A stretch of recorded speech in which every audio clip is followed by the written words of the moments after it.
On November 7th, more than 30 Slater residents gathered with council members to workshop pending animal laws. Topics of interest included dangerous dogs, feeding stray cats, and microchipping and tagging animals. There's got to be some way for us to identify a registered cat. Otherwise, you register the cat and there's no identification, there's no marks. And you're going to catch every cat in town that's roaming unless you can see something visible on it that says, I don't need to collect this cat. They tattoo dogs. You still gotta catch it. Still gotta catch it. Yeah, but if you're getting it microchipped, like my cats, I'm gonna have to take to the vet. There's no way they're gonna let somebody put a chip under their skin. A lady stopped her car right next door to put out food under the bushes because she'd seen a cat in the middle of Broadway and thought maybe it was hungry. And I really don't appreciate somebody putting their garbage out to feed animals. You know, and you can say, oh, my cat goes out and doesn't leave my yard. I have neighbors with cats, and I can guarantee you those cats leave that yard. A responsible pet owner should take responsibility of having their animal spayed or neutered. Amen. And if you do that, then you're going to reduce the feral cats. I think we all agree feral cats are one of our biggest problems we have in town.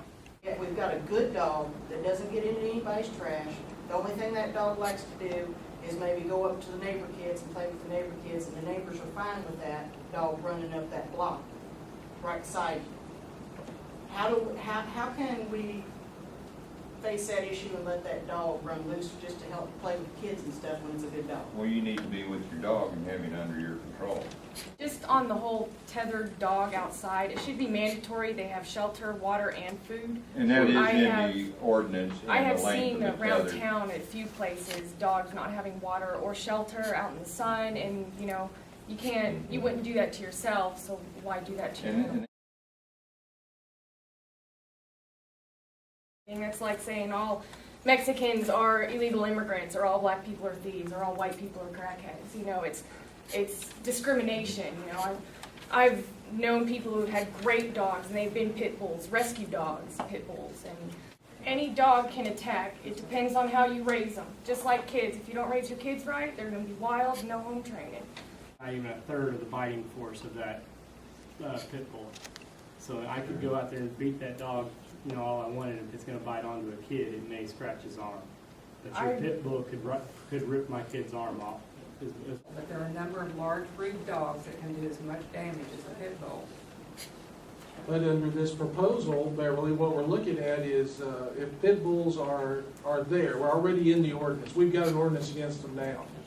What we're looking at is if we put dangerous or vicious dogs along with that, and your chow attacks somebody, he becomes a vicious dog, and he falls under the same set of rules that the pit bulls are falling under.